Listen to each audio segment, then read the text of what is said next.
Sun City, c'est un grand équipement qui est financé par l'Agence nationale de la recherche française. L'objectif de Sun City, c'est de créer des villes remplies de capteurs pour étudier la ville numérique et la ville de demain. Dans le monde réel, on ne peut pas mettre des capteurs partout, on ne peut pas faire 20 fois la même expérience et surtout, on ne peut pas choisir le climat. Sun City, on programme le climat. La première des choses, c'est que ça sert à concevoir des nouveaux capteurs à base de nanotechnologie. Ça sert à mieux connaître les matériaux. C'est vraiment d'étudier le métabolisme urbain. Il y a deux thèmes qui sont essentiels aujourd'hui. Le premier thème, c'est la pollution. Sun City, on peut le polluer.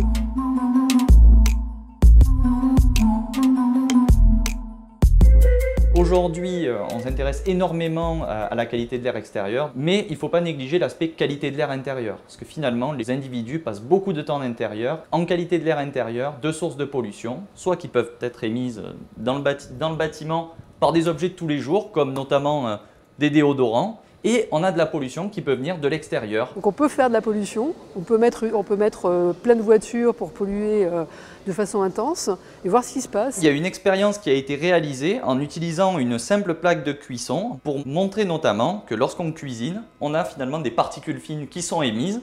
Et là, ça nous permet, grâce à ce capteur, de mesurer, de quantifier cette pollution intérieure. On voudrait mieux connaître la pollution et évidemment pour la réduire. Étudier aussi l'énergie. En sous-sol, on a tout un système de gestion de la géothermie. Au total, on a plus d'1 kilomètre de fibre optique pour analyser les températures du sol. On veut savoir, finalement, en fonction de l'aménagement urbain que l'on fait, comment ça va jouer sur la pollution et sur l'énergie. Sun City est un peu une plateforme intermédiaire entre nos recherches très théoriques et après l'application dans la vie réelle et la ville de demain. Ça sert évidemment à des chercheurs, mais on peut aussi avoir des industriels qui viennent et qui expérimentent des nouveaux éléments avant de les distribuer ou d'en faire un usage commercial plus large.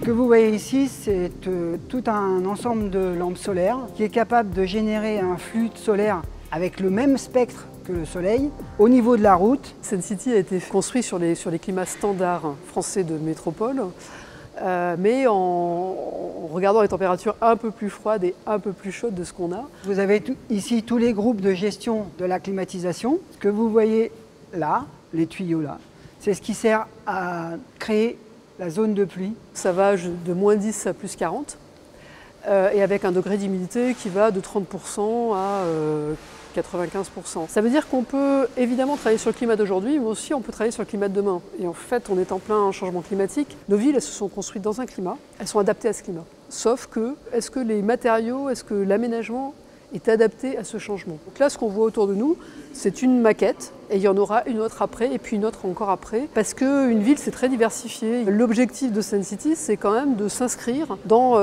l'étude de ces phénomènes et de pollution et de consommation d'énergie pour construire la ville la mieux adaptée possible.